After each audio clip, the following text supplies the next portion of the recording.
Well, hello again, everybody. Welcome to the Authority, Episode 3, the Red and White Authority, that is, with Art Regner and Kevin Allen. And Kevin, trade deadline day yesterday, about 20 or so trades, a lot of activity leading up to it. Let's just start with an overview. Your thoughts on yesterday. What was maybe your biggest surprise, positive and negative? A surprise that's positive for a team and a surprise that maybe didn't work out well for a team. Well, I thought James Wisniewski moving the Michigan native, moving late in the day to Anaheim was a real surprise to me because, it was pretty clear he really didn't want to leave Columbus. And, what's fascinating about that is that so many smaller markets, have difficulty getting players to want to come there. And here you have a guy who, has lived all year round in Columbus for 4 seasons, and he wanted to play there, but they would like to move him out. They thought it was time. They wanted to sort of change the look on their defense. And he said, well, I didn't really want to do it. But when they came to him for the Anaheim Ducks, a team that he had played for before, he looked at the landscape and thought, this could be a good deal. I liked it out in Anaheim when I played there. They have a chance, in his estimation, to win the Stanley Cup. And he went there. And I thought that was a big move by Anaheim. They needed to make a move on their blue line. They had moved out Ben Lovejoy and picked up Dupree, the big Pittsburgh Penguins defenseman before then. But I think this makes them a much stronger team. The one thing I like about Wisniewski is, kind of the ultra competitor. Like he plays with passion and fire, and he's an all-purpose, full-service defender. He brings some offensive flair. He brings the ability to compete in one-on-one defensive situations. So to me, that was a bit of a surprise. I don't think many of us saw him going to the Anaheim Ducks. And then there was some interesting moves as well. Like in the middle of the night, 2 nights ago, Steve Yzerman, as we've talked about in the past, who's done a remarkable job with putting the Tampa Bay Lightning really on the NHL map for the first time since they won the Cup in 2003. He ended up getting Braden Coburn, and he gave up, in my mind, a lot to get him. Radko Gudas, a real intimidating defenseman. The Red Wing fans know that he plays on the edge of the rule books. This is a guy that you have to keep your head up around at all times. And he gave up a first-round pick to get Colburn. And I know what Steve Yzerman was thinking. Colburn is a defensive-minded defenseman, a former first-round pick, has been around the block, but probably a second-pairing guy, thought to be pretty steady. So, that's the positive. But, to me, the negative of that deal is that the Flyers have been looking to move him for a couple of seasons and really hadn't been able to get any takers. So for that reason, I think a lot of people around the league thought that maybe the Lightning might have overpaid. The problem you have with that kind of thinking is it's hard to doubt, like you and I have mentioned in the past, anything that Yzerman does because he's been so effective. So it's going to be interesting to see how that one plays out. I want to go back to the Columbus Blue Jackets because there was a thought among Red Wing fans, and not just University of Michigan hockey fans, that for some reason they were looking at Jack Johnson and hoping that the Red Wings could swing a deal for him. I jokingly said, with all the troubles, unfortunately, that he's had with his parents, I don't know if, playing in Detroit is where he wants to be right now. But with that said, Jack Johnson, what is the state with him? He seemed to be all-world. Maybe he's never lived up to his expectations when he first came in the league with the Kings. They trade him to the Blue Jackets. He's a leader. We know he's Captain America. A lot of Red Wing fans are holding out hope that maybe this summer somehow he decides to become a Detroit Red Wing. Well, it's a little bit interesting because the Red Wings actually have a Jack Johnson on their team right now, and his name is Brendan Smith. Like I really felt that Brendan Smith and Jack Johnson, there's some similarities there. And just with regard to, both of them, early in Jack Johnson's career, he wanted to be an offensive-minded guy, and it was really hard for him. It was hard to break that cold. And Brendan Smith obviously had the same difficulty. I think Brendan Smith has really sort of come around a little bit. And Jack Johnson, of course, still is a little bit of a risk taker, and probably always will be. But I find the guy to be a very inspirational player for his teammates. You know, he lives in the weight room, and I'm speaking of Jack Johnson now. He lives in the weight room. You know, can compete against the top players in the league. You know, a very team-oriented guy, very popular with his teammates. So I don't know that there's been any movement from the Red Wings with regard to trying to acquire him. But, you know, I see why fans are interested in him, and it'll be interesting to see. I have no idea whether Jack has interest in playing in Detroit or not. You would think he would, because he has a connection here, obviously, because of the University of Michigan. He played in the National Development Program as well. So we'll have to see how that one plays out. Well, when you look at it, and I know we're kind of jumping around a little bit, but you did mention Brendan Smith yesterday. All kinds of rumors circulating about Dion Phaneuf becoming a Detroit Red Wings. Serious conversations, but the deal breaker, according to Nick Kypreos, was they wanted Brendan Smith, they being Toronto, and then you're reading things that each team, it seemed like they were in the same room but having different conversations with one another.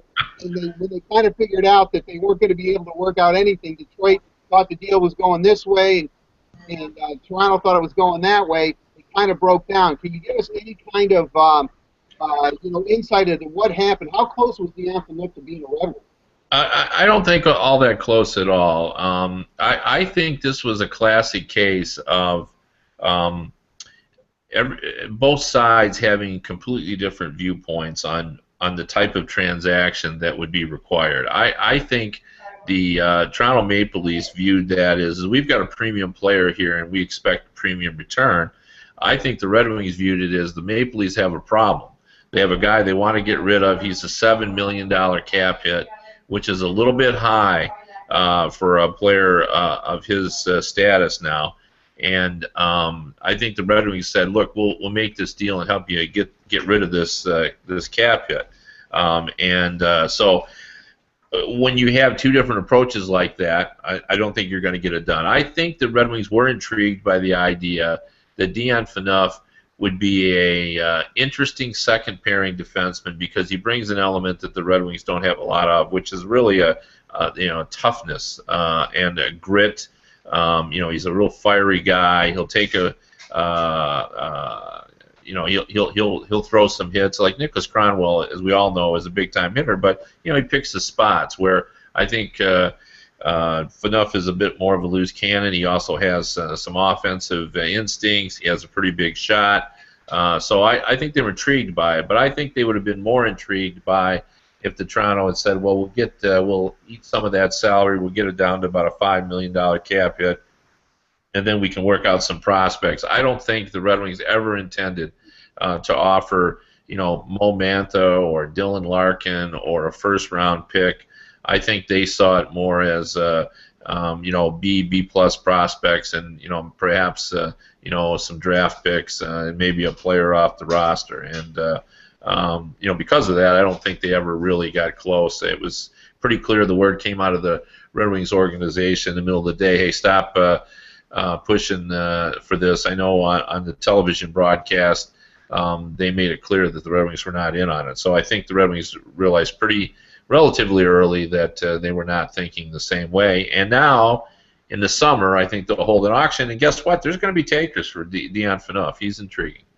All right, because I wanted to say, I think it was John Shannon who said that it wasn't going to happen, but Nick Kypreos kept holding out some sort of hope. I know those poor guys were on for 16 hours or something. But Kypreos was constantly saying, it's not what you think. Well, I know you said there are going to be takers for him. Will the Red Wings revisit this? Do you think, depending on how they finish, they might actually say this was our shot at Dion Phaneuf? Where our organization is, the players that we have, maybe some other unrestricted free agents or trades in the works. Was this the only shot you think the Red Wings will try for him? It was yesterday. Well, I think you may have answered your own question, Art. I mean, I think it depends on what happens in the playoffs. I think the Red Wings have a bit of a trust with this defensive group. Now, we'll talk about Zedlick in a minute, but I think they feel like they owe it to these guys to see what they can do. I mean, everybody was writing off this defense at the start of the season. Everybody thought that the Red Wings had missed an opportunity by not getting one of the free agent defensemen improving this defense. But this defense has actually been quite good the entire season. When you look at their goals against average and how they've played, through the injury to Jimmy Howard, I mean, they've been a pretty effective unit, and I think a lot of that has come from the fact that, DeKeyser's a little bit better. Brendan Smith, in my estimation, has taken a step in his development.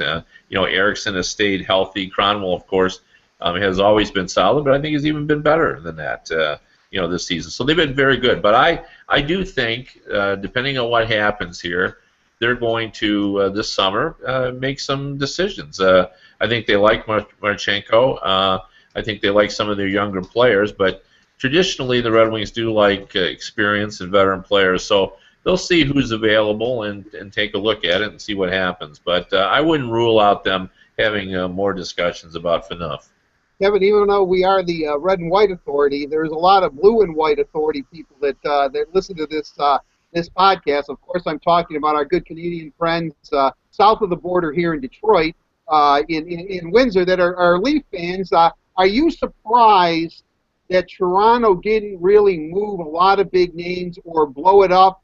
Was that not lack of effort on their part? It's just that in the end they really didn't have any takers for the players they were offering, something we touched upon in our last podcast. Yeah, I mean, I think it's just hard to move high cap hit players, at the trade deadline, because the teams that really want them are the contenders, and they don't have much room. I mean, it was a unique situation that the Red Wings actually had some cap space. Most of the contenders did not. I mean, the Boston Bruins, the Blackhawks, the LA Kings, they were all pinching pennies, trying to make it work, begging teams to take salary back, as the Blackhawks, were able to do.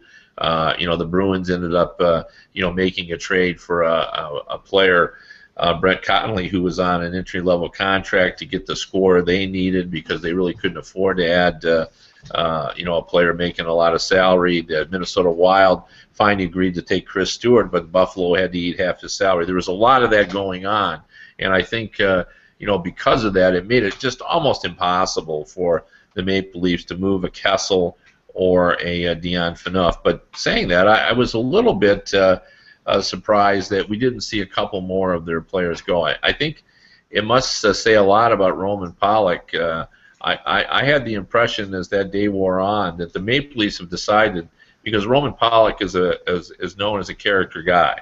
So I think that what the Maple Leafs decide is, look, we're going to have a team next year, and it probably isn't going to be very good, and maybe we need to keep a guy like Roman Pollock to sort of keep the dressing room, together and be part of it. So, but I think this summer we're going to see the Maple Leafs strip it down to the chassis. One player we've heard about for years, I mean, he's an American, he's a star player, and that's Phil Kessel. And he came out today, Kevin, and I don't know how long if you've heard what he had to say, but he came in a huge defense for Dion Phaneuf and pretty much just told off the Canadian press or the Toronto media that you guys are completely unfair. I love it here. I want to play here. I thought it was really interesting. And then Joffrey Lupul, who had a tweet sent out about him yesterday that somehow got on the air at TSN. It was not a good day for TSN yesterday. They had to issue a lot of apologies, but he basically said that they're like the TMZ of the NHL or something, and that it was embarrassing or unacceptable. And I guess my theory is it seems that all this turmoil, in a strange sense, seems to have actually pulled the Maple Leafs together, and maybe they may not break this group up because they've gone to, I hate to say this, I hate cliches, but to hell and back together, and maybe what's happened or transpired, the way it's played out, might, in the long run, benefit Toronto. Oh, well, that's an interesting assessment of that, and I do think that sometimes adversity, as we do know, will bring teams together, and I think it has been tough. I just can't imagine, to be honest, an athlete liking the idea of playing in Toronto, where you really cannot navigate around the city and expect any measure of privacy. And my feeling about Phil Kessel is, I would want him on my team if I was a general manager, because he's a consistent goal scorer. If you look over the last, since he's moved into Toronto, he's paid to score goals. That's what they want from him, and he's done that. He's a 30 goal scorer, and there's not a lot of those in the National Hockey League. He is a speedy player. He can play in high tempo games. They've tried to rough him up. He still gets his goals. That's what he does.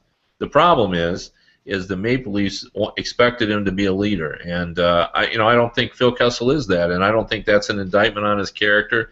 There's a lot of people in this world, probably the vast majority, that are not natural leaders. They prefer to be followers. I think, in my mind, if I'm Phil Kessel, and knowing his personality as I do, going back to his days with the development program, I think he'd be better off playing in a much smaller market, like Arizona, Nashville, Carolina, a place where you're not going to have the media scrutiny, simply because he does not enjoy that fishbowl-like existence. And he's a top player. He's earned the right to be in an environment where I think he would, thrive. And I think those are in the smaller markets. I don't think he was a player that's built to play in places where every day they expect him to talk about his game. That's just not who he is. And I found it fascinating that he stood up for Dion Phaneuf today. To be honest, I'm not so sure that I agreed that Phaneuf has been treated poorly. For the most part, yesterday, I heard a lot of people talking about that he was sort of miscast in Toronto. That if you looked at Phaneuf as a second pairing defenseman, you'd actually be pretty happy with him.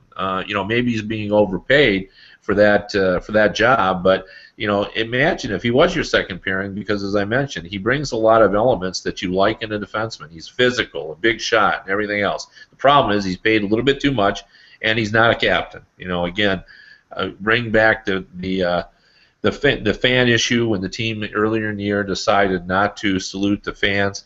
Was that their right to do that? Sure. But was that handled properly? Absolutely not. And I've said this many times, but can you imagine something like that happening on a team with Zetterberg as the captain, Crosby as the captain, Taves as the captain, some of the better captains in the league today?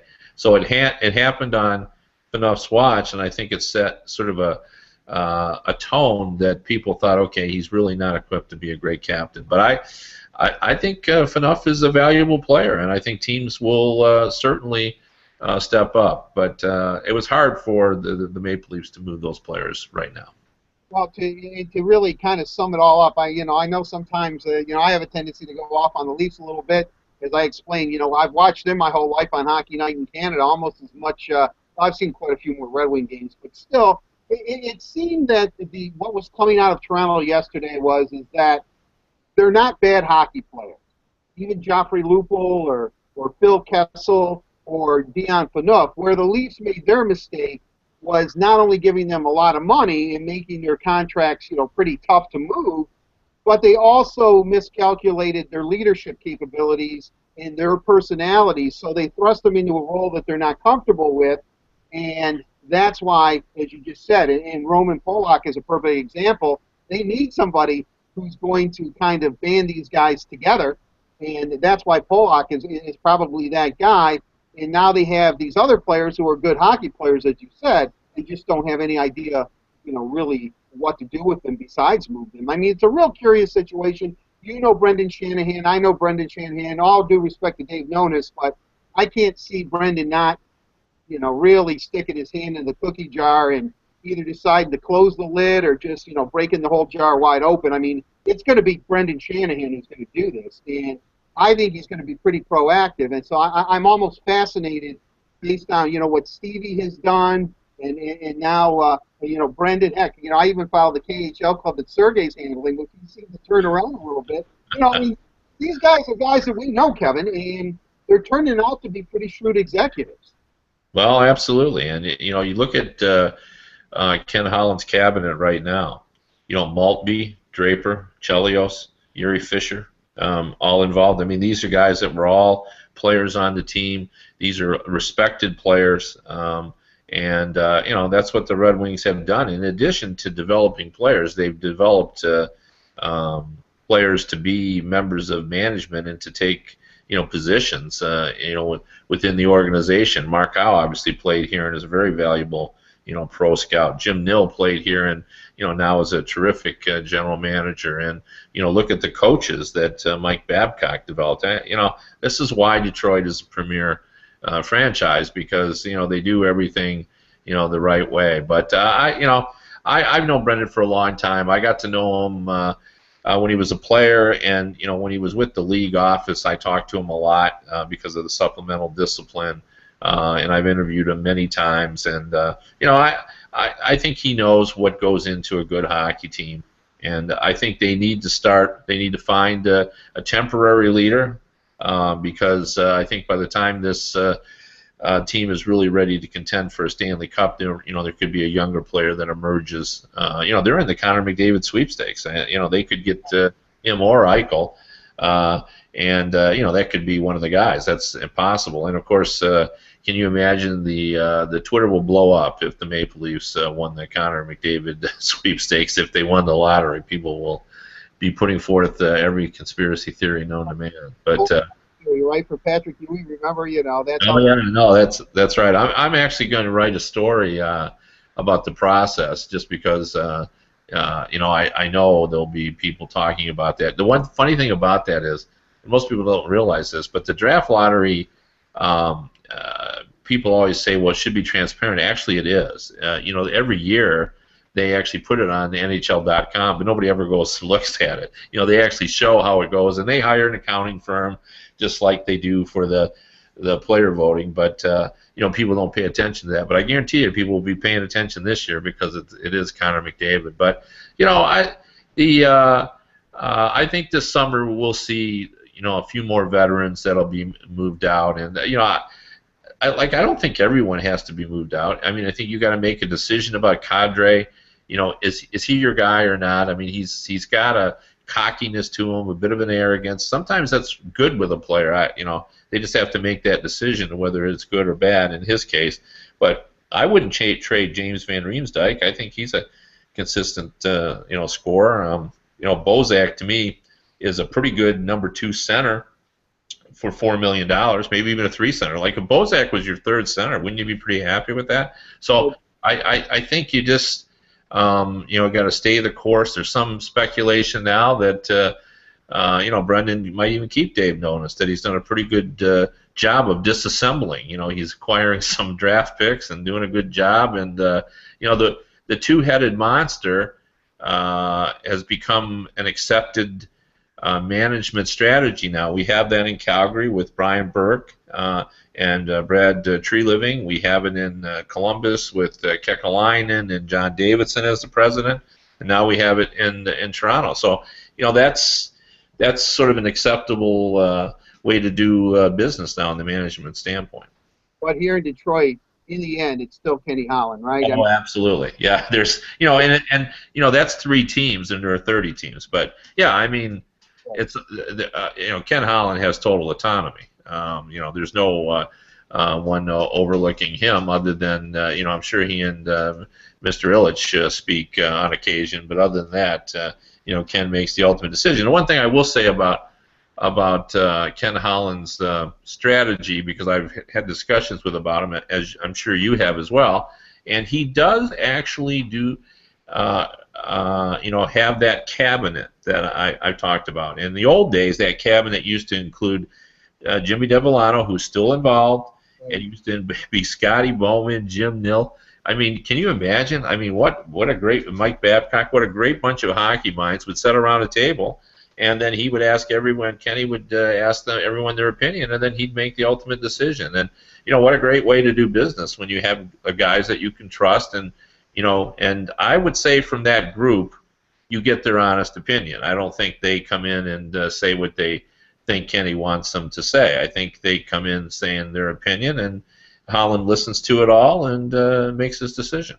Yeah, I mean, it is interesting to watch the dynamics. I think it actually goes back to when Ken Holland became general manager of the Detroit Red Wings, and this, he had an ultimate lot of respect for Scotty Bowman, but he said, listen, if I'm the general manager, I'm the general manager.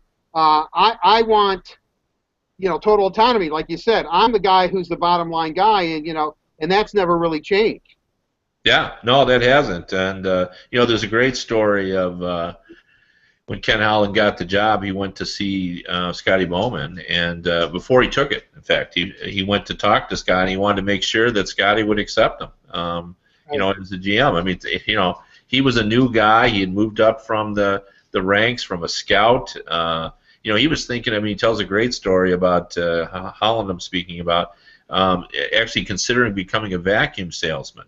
And his mom said, "Well, I need a new vacuum. I'd buy one, and your aunt needs one. She'd get one." And he said, "This is great. I haven't even started. I've sold 2 vacuums." And then he said to himself, "Yeah, but what am I going to do on Wednesday?"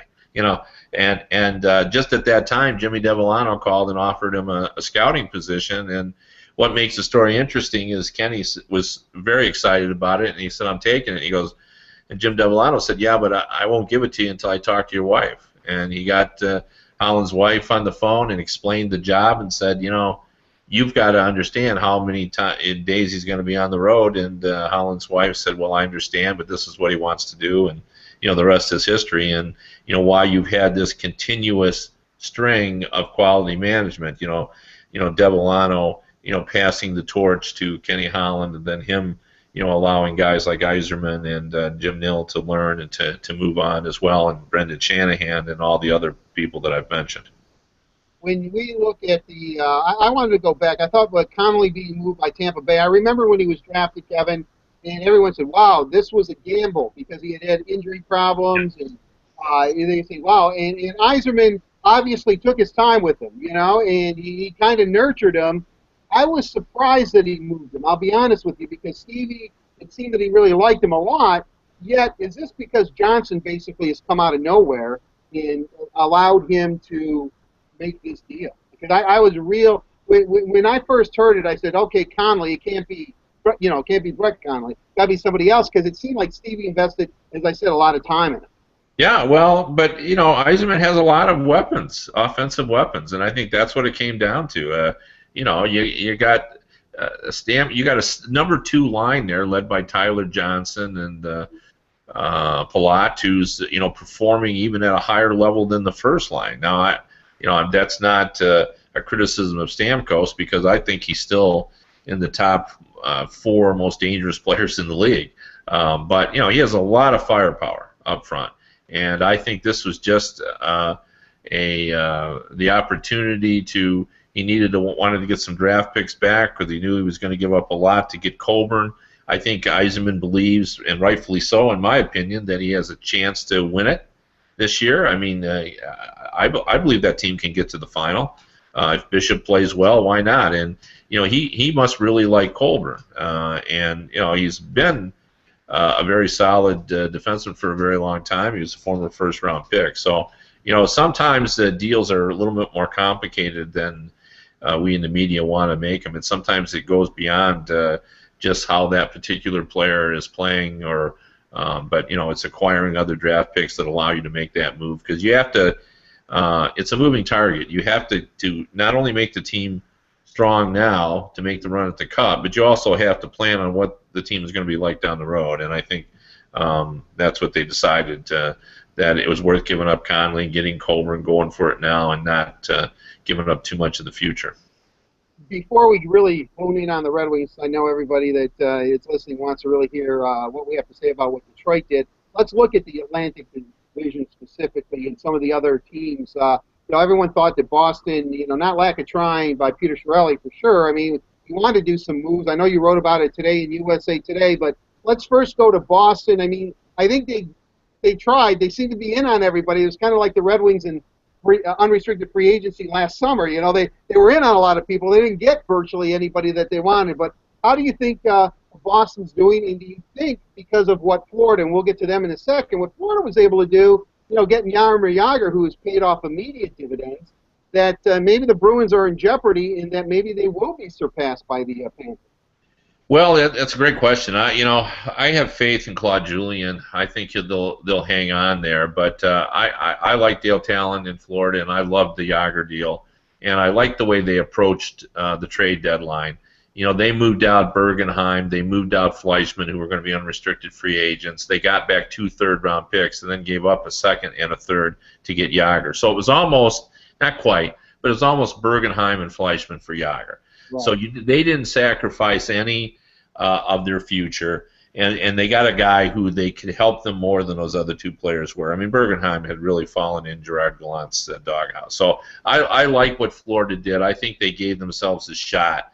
And they've been a really strong defensive team, and they've been good in net, as you would expect with Luongo. They just can't score, and I think that's a problem, and Yager will help them. Now, Boston, they've had cap issues, and they've had them. This is not new. This is a couple of years old, and they fought it. It cost them Jerome McGinley in the offseason. It cost them Sean Thornton. It sort of forced them in their mind to trade Johnny Boychuk, and those 3 trades. Or I shouldn't say 3 trades. The trade of Boychuk and then losing Thornton and Ginla to free agency really has sort of robbed the Bruins a little bit of their identity. I mean, those are all guys that are difficult to play against, and they've lost a little bit of bite because of that. So, and they also lost some goals with Ginla. They tried to get that back. I thought the Brett Conley trade, although from the Lightning's perspective, I don't think they needed him.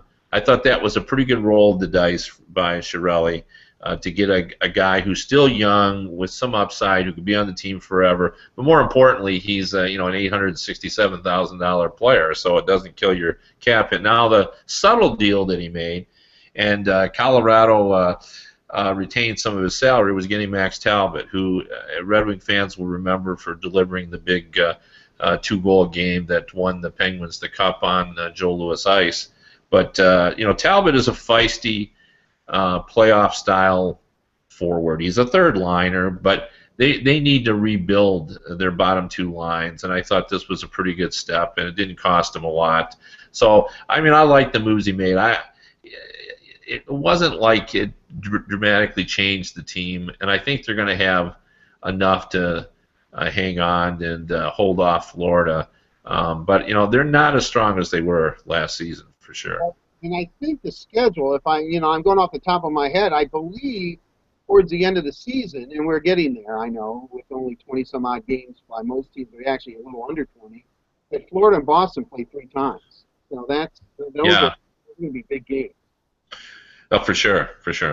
And when we look at, let's go to Montreal. The team that obviously, if you're watching TSN, that they're just hoping and praying the Canadian team wins the Stanley Cup. I mean, all eyes are pointed towards Montreal right now. Obviously, Carey Price in net. He has gone to godlike status, I believe, in Canada, or at least. He's the best goalie, perhaps, of all time. And I'm being a little facetious here, but hey, he's good. Don't get me wrong. I think he's great, and what he's doing is pretty astounding. But I wouldn't be laying palms at his feet just yet.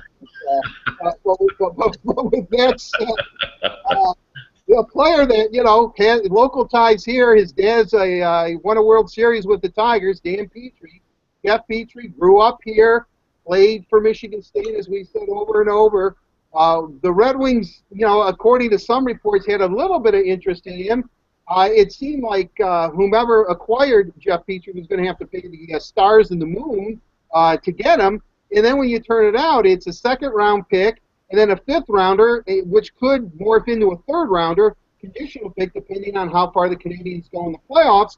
I guess I was surprised, and I think the tenor is that, that's all they got for Jeff Petrie? Or is it because he's an unrestricted free agent? Or is this Montreal thinking we're going to sign him and try to sign him long term? I thought it was a curious deal. I'm not surprised that he actually went to Montreal. But what I'm surprised is what the Edmonton Oilers got back in exchange. Well, he was an interesting player. I think what we discovered after the fact is that Petrie was most teams' plan B. I think the GMs around the league were more interested in Franzen and Sekera as guys that they really felt could make a difference on their team, more offensive guys, and they were willing to pay a little bit more to get them. And then when those guys went, then everybody sort of turned to Petrie. And I think the Oilers were trying to hold out for a first-round pick, but I don't think teams were willing to do that. I think they saw Petrie, even though he was a top defender in Edmonton, he really was a second-pairing guy. You know, some of the GMs that I talked to said we saw him as a guy who was playing well. As you know, he's been solid, but he's not exceptional. So you know, I think teams were willing to give up a second-round pick, but you know, not a first-round pick. So I liked it, the move for Montreal. I mean, the one thing about Montreal, and I'm going to criticize them a little bit here in a second, but they know what their identity is this season, and you just hit upon the deity, you know, Carey Price. They're about goaltending and they're about defense. They have been a top defensive team and a great goaltending team all season long. There was a stretch recently where Carey Price gave up 11 goals in 10 games. You know, that is Terry Sawchuk goaltending. You know, that's unbelievable goaltending, and you know, that's how they're going to win. Now, because they've had injuries, Gonchar's back now, Ben Emelin is still out. They needed a guy to step in, and I think that's the right fit for them. Petrie's the kind of guy that can come in and play a safe, dependable game, and I think they're counting on it. He was playing really well over the last month. To be honest with you, I was stunned that the Oilers couldn't get him signed. Now, I've heard subsequent to that they would try to, but Petrie thought he would, you know, test the free agent marketplace since he got here. So maybe they made an effort and they just couldn't get it done. The one criticism I have, they added some character guys, you know, to help. Flynn out of Buffalo, you know, a decent, you know, character guy. Torrey Mitchell, guy with some quickness. He fits well into the Anaheim situation. But I was surprised they didn't make a move to get some more offense. Their offense is ranked 23rd in the league. And now, I know goaltending and defense wins. I've covered the league a long time. But you still got to score some goals. Right. And it's hard to score goals in the playoffs. So I thought they might try. They did get Devontae Pelly or Smith Pelly. And you know, that's a nice roll of the dice. They added about 40 pounds. You know, they traded a 180-pound player, Cash, and got a 220-pound power forward. But you know, he's not a proven goal scorer. So I thought they might try to get a goal scorer, but maybe they couldn't do everything. So we'll give them the benefit of the doubt. They have been a consistently good team all season, as Detroit fans know. They've got a real shot to get to the final. They're a very good team. But I was a little surprised that they didn't get a score. So let's turn our attentions now in our remaining minutes, and we have quite a few left. But let's look at the Detroit Red Wings. Kevin, we talked about it last week. I think you and I both watched the L.A. Kings game last week that the Red Wings lost 1-0, and kind of a red flag, I think, kind of flared up. I don't want to put words or thoughts into your mind or mouth here, but we figured, you know, 7-game series against a team like L.A., even though the Red Wings are tough little buggers, they're still little buggers for the most part. They're kind of flying around, and space is tough. They're going to have to make a move to get some grit, and who better maybe than Erik Cole? I think if you look at it, and from the national perspective, people that really know the game, and I don't want to sit here all hoity-toity on everyone, but people that actually know the game say, you know, Detroit might have got the best available, quote-unquote, power forward going in Erik Cole that was available. Well, I couldn't agree more. Like, you know, my readers and the people I've talked to going into this trade deadline day for the Red Wings, it was defenseman, right shot, defenseman, and all out of nowhere, we get a left wing coming to Detroit. And when you look at it, I think Zedlicky's a nice acquisition, but I think this Erik Cole, you're right on the money on this, Art. You know, you've added a power forward to a possession team, and you know he's 6'2", he's 212, 215 pounds. He's a terrific skater who fits in well with the skating team. High character guy, everybody's going to love him, and he's feisty. He's prickly, and he'll be difficult to play against. And now all of a sudden, now you're looking and you've got Abdicator who can play that kind of agitating game. You've got Riley Sheehan who's got some size. He's a big-bodied guy. Now you have Erik Cole who can play that kind of game, who can stand up for his teammates, who can make you pay a price, and you have Eriksson on defense. who can has shown a willingness to stand up for his teammates and is first in the front of the line when trouble breaks out. So I thought, and of course Eric Cole has had a terrific season as a goal scorer. He's on his pace to be a 20-plus goal scorer. So with Franzen's status in doubt, really, I mean, Franzen's a very streaky goal scorer, but he doesn't have the same element of physical play that Eric Cole has. So I thought that was one of the best deals of the trade deadline. I liked the Zedlicki deal from Detroit's perspective, but I loved the Cole deal. I thought this was and I thought the price was fair. Those prospects were B or B plus prospects. Those were not A prospects. And you give up draft picks, you got to do that to get a player who's going to help you. And I think Eric Cole's going to help that team a lot. Yeah, I agree with you. I thought it was a good move. Some of the naysayers are saying, "Well, this is Jim Nill pretty much offering, giving Detroit a little bit of a break here. His team's going nowhere." But Jim Nill's not that type of guy. Obviously, Matthias Backman, and I remember, Kevin, when he came over for Grand Rapids for the tail end of their season and then the playoff run. At that time, I can remember many in the Wings organization telling me that he was NHL ready, that they thought that this is a guy that obviously being Swedish, he's pretty bright, he understands the game, he's a low maintenance type of player, and at that point the impression I got leaving Grand Rapids that day was this kid is being fast tracked to Detroit. I don't know exactly what happened. I understand that he was basically a little bit miffed that he was being scratched in the Griffins lineup. He decided to go back to Sweden. Once I heard that, knowing how the Red Wings are, I'm thinking, buddy, if you really wanted to play in Detroit, that was probably not a real smart move. And then Janmark is a guy that Jim Nill didn't even draft. Everybody was under the assumption that these were guys that Jim Nill drafted. Now, maybe he was sort of aware with it, but Nill went, I think it was an article in the Dallas Morning News I read where he said, listen, I'm not sure who he is, but almost kind of insinuating that the Red Wings drafted him, and they drafted him pretty high, I think in the third round. This is a pretty good hockey player. I'm kind of going based on, their philosophy is my philosophy. So, and then the draft pick, depending on how far the Red Wings do go back, I agree with you. I don't think that this was Jim Nill giving quote-unquote his old team a break. Not a chance, no. And there were a lot of teams on it. I mean, the Bruins were very interested in Eric Cole. Backman is probably going to play in the NHL. But he's not, I don't think he's going to be a star player. It's the same thing with Järnkrok last season. The Red Wings made the analysis that even though he was going to play in the NHL, they didn't think he was going to be a star, so they felt like they could give him away. And I think that's what they see with Backman. I think he'll play in the league. He might be able to help the Dallas Stars, but they have to give up something, and he was the guy. So I really like the deal for Detroit's perspective. And one of the things the Red Wings have been consistent with is that we are always going to, at this point, they're really kind of looking for guys that they quote unquote feel are going to be difference makers.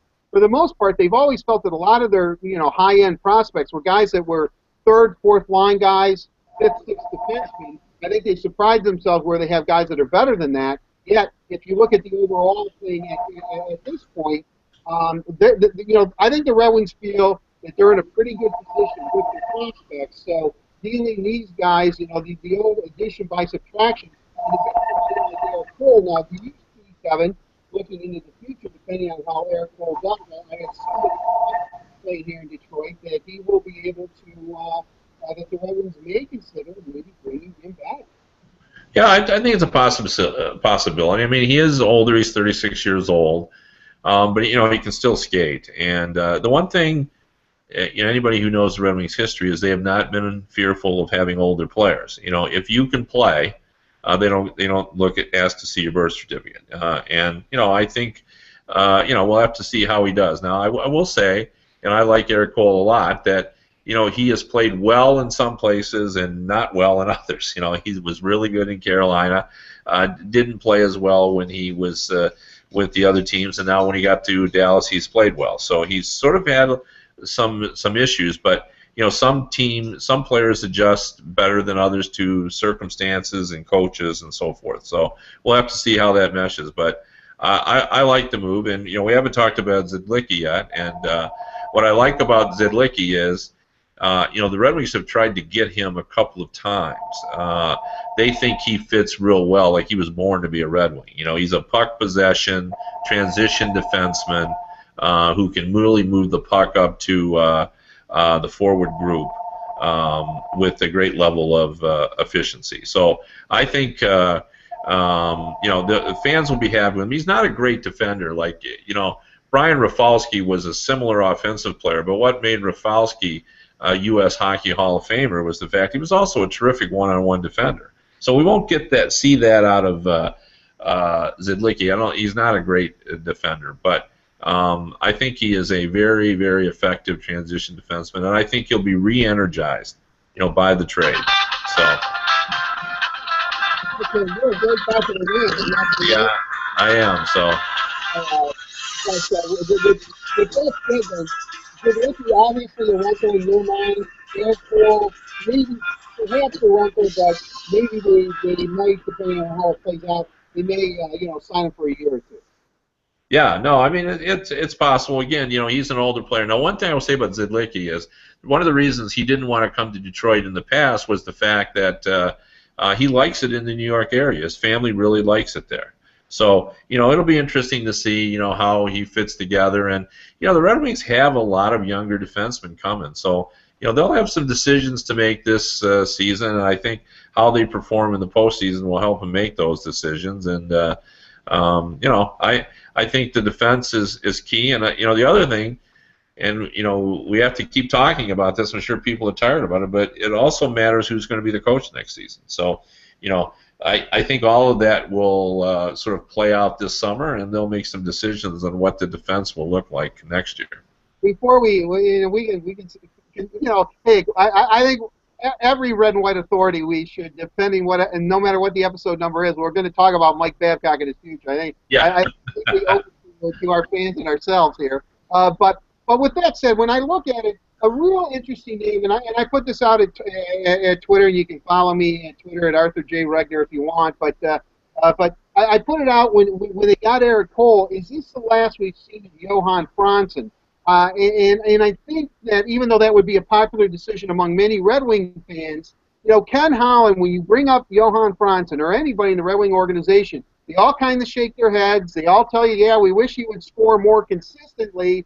But at the end of the season, if you look at the number of games he played and the amount of goals he scored, he's actually a bargain for his cap hit, and it's tough to give up on a player like that when as confounding as he is and as frustrating as he is, at the end of the season, he does put the puck in the net. Well, he does. He doesn't like to be thought of as a goal scorer, as you know. He does not like people saying, well, they expect you to score goals. He still sees himself primarily as an all-around player, a role player. The problem with Franzen is he does have a wow factor to him that raises expectation. I mean, how many Detroit fans have watched games on television or been at Joe Louis Arena and watched, and all of a sudden the puck is there, it's in the slot, he snaps this shot with a real quick release, and boom, it's in the upper corner of the net, and you go, wow. And he's a big-bodied guy who sometimes gets a little angry, and suddenly he's a little belligerent, and then you're liking that about him as well. So you see glimpses, and the friction between Mike Babcock and Johan Franzen has been about consistency of effort. That he has been a little bit in and out. Now, that's true of most players. There is only just a few Pavel Datsyuks who are great every day. That the level of effort and consistency is there. Zetterberg as well. But a lot of players, just as all human beings, there's a lot of up and down. And but you're absolutely right. His numbers have been good. It's frustrating for the team sometimes because he goes long periods where he doesn't do anything. But most goal scorers are like that. I mean, in order to be a 50-goal scorer, if you got one goal a game, you're going to go 32 games without goals.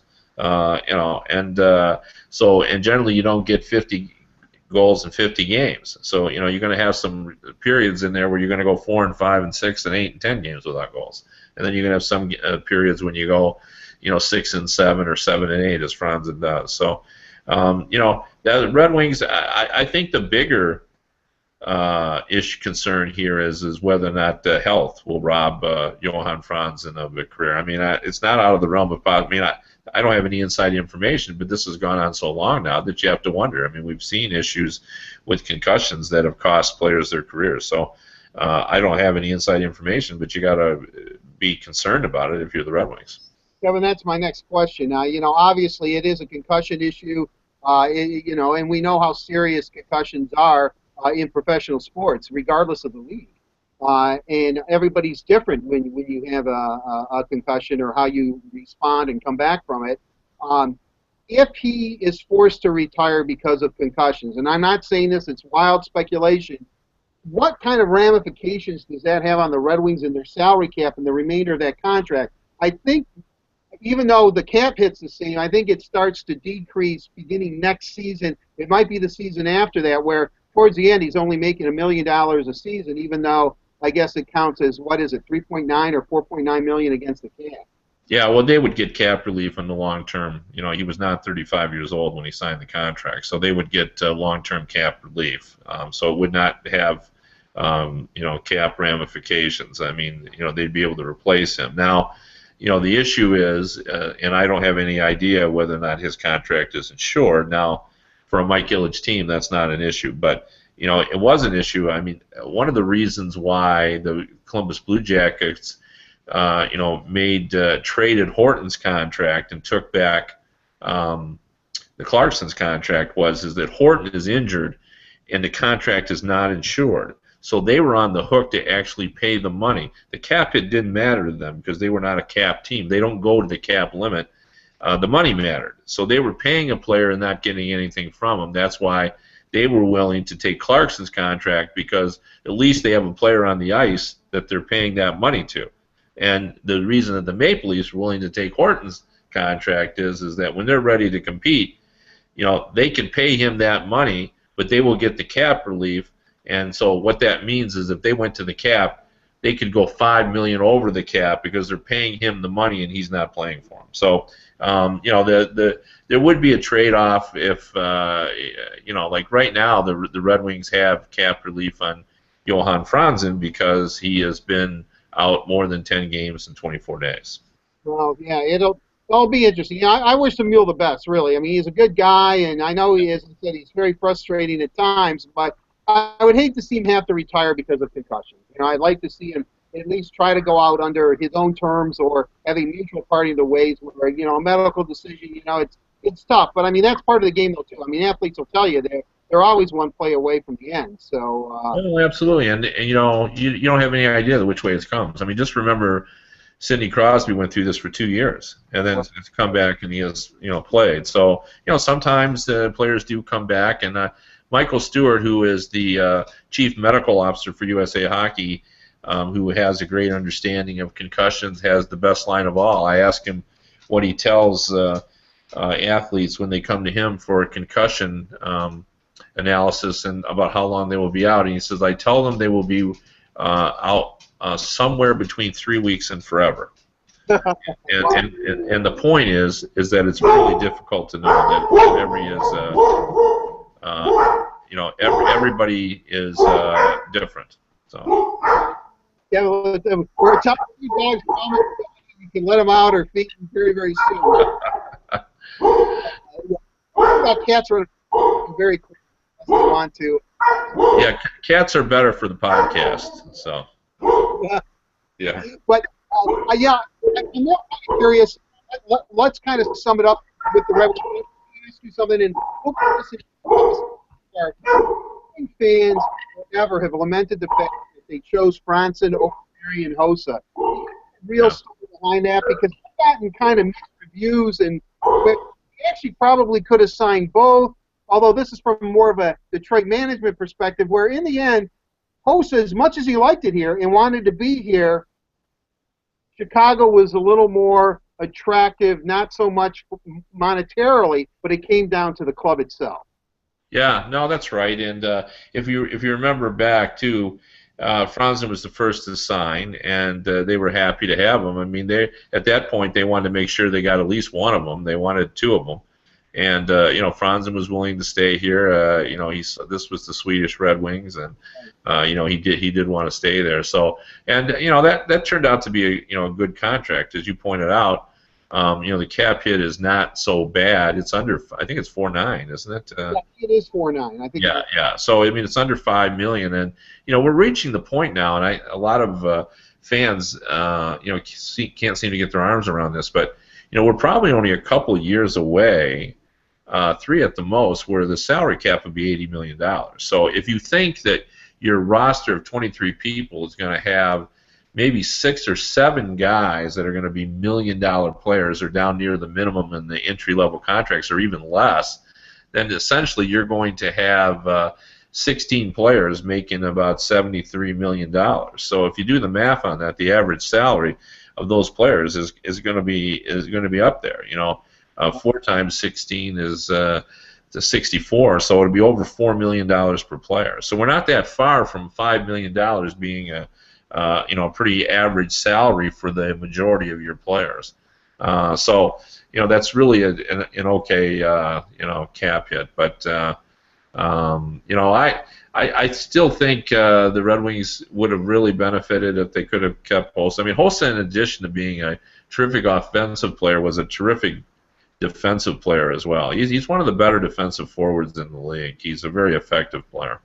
Well, I heard, and Kevin, you might know this already, and I think I told it on the radio and shared it a few times, but after the Red Wings lost, and you brought it up, Game 7 on home ice to Pittsburgh in 2009, the room was shut off. There was nobody in there but the Red Wings themselves, the team. And Hossa got up in the middle of that room and thanked each and every one of those Red Wing players for getting him that far. Remember, he had lost it the year before, obviously, with Pittsburgh. He just lost the cup again, saying, listen, when I came here, I put such a mark on your back. Not only were we defending Stanley Cup champions, but nobody expected me to come here. And what you guys were able to do and how you conducted yourselves and to take me this far is I'll never be able to repay you. I can't tell you how indebted I am to you, which obviously endeared him to that Red Wing team. I don't know of anybody within the Red Wing organization that has ever said anything disparaging about Marian Hossa. Oh yeah, well, you don't find too many guys around hockey he's a pretty well-loved guy in the Blackhawks room as well, and I've known him and talked to him for years, and he's always been a first-rate guy, first-rate interview, very well-spoken, and he's pretty global in his approach to life. You can talk to him about other subjects other than hockey. He's a really interesting guy. Kevin, let's look at wrapping up our trade deadline coverage, and our last question will be about Mike Babcock for all you people anticipating, because that's something that we'll talk about until he re-signs with Detroit or not. But overall, good trade deadline day for the Red Wings. Maybe the major concern right now isn't so much not the players or the draft picks they had to give up to acquire Zdlicki and Cole, is maybe Darren Helm, who was playing very, very well. If he can come back, and if Franzen can come back, that would be great too. Especially if he can get on a hot streak. I guess my major issue right now, as you said health. But good trade deadline. Red Wings got what they needed, and we'll see how it plays out, obviously. But Darren Helm, because when Helmer goes out of the lineup, the poor guy just can't seem to catch a break. No, that's right. I mean, I've always sort of resisted the concept of players being, injury prone. To me, it's just sort of bad luck. But in his case, boy, it sure seems like it fits. Like he really just can't stay healthy. But this one doesn't sound like, obliques can be tricky, as we all know. We've heard guys being out for extended periods with oblique, but. It sounds like it won't be too long. It's too bad. The move to the wing has helped him. I never would have guessed that, because to me he's a natural center because of his speed. But he's been very effective over there, and he's had a great season, and he's been dangerous every time he's on the ice. So I think the Red Wings, feel like he's a must-have back in the lineup as soon as possible type of guy. So. Right. He and Dan Zook have gelled very, very well. It's a lot of fun watching those two play together. All right, Kevin. Finally, I'm not going to change. I think Babcock's going to take it to term. He's going to maybe play the field, but I still feel, and obviously, what the Red Wings do in the playoffs will be critical, I guess, to his final decision. I still see him coming to Detroit, maybe signing maybe a short-term deal, a 3-year deal, making sure that these kids are really for real, that Larkin, Mantha, a couple of others are legitimate, and taking it from there. Yeah, well, I heard a lot of discussion yesterday about the fact that the Maple Leafs management believes that Mike Babcock would be intrigued by the challenge of rebuilding the Maple Leafs, and I'm not buying that. I think he's intrigued by winning, and this team here, it's still a challenge to get them to the Cup final, but they're a lot closer than the Toronto Maple Leafs. So I think he's staying too.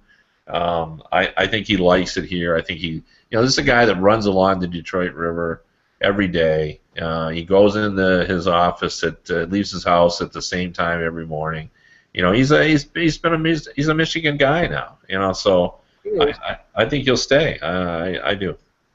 All right, Kevin. On that note, this will conclude episode 3 of the Red and White Authority, our look at the trade deadline day. Anything you want to add, Kevin, at all about trade deadline day in general? And a lot of people thought that the Buffalo Sabres were doing everything within their power to make sure that they get Connor McDavid and Jack Eichel. But anything that you want to end with? Well, I think the Arizona Coyotes have put themselves in a good position to challenge Buffalo for that. Like they've moved a lot of guys out, and I think there's going to be quite a race. The one thing I would say is that the prices were high yesterday. You look at 2 years ago when Marian Gaborik, what he went for, and then compared to Jágr going for a second and third, and Vermette going for a first, and Sekera going for a first. I mean, big prices, and I think that speaks to the parity in the league and how many teams feel they have a shot to win the Stanley Cup. All right, Kevin, on that note, we'll have to say so long to everybody. Thanks for listening to the Red and White Authority, episode 3. And Kevin, Thursday maybe Friday, we'll let Zidlicky and Cole at least get one game under their belts. Wednesday as Red Wings against the Rangers, and then we'll pick it up again. Sounds good. I'll be heading there tomorrow night to watch that game, so then we'll report back. All right, sounds good, Kevin. Thanks, everyone. Thanks for listening. For Kevin Allen, I'm Art Regner. Have a safe and pleasant one. We'll see you next time on the Red and White Authority.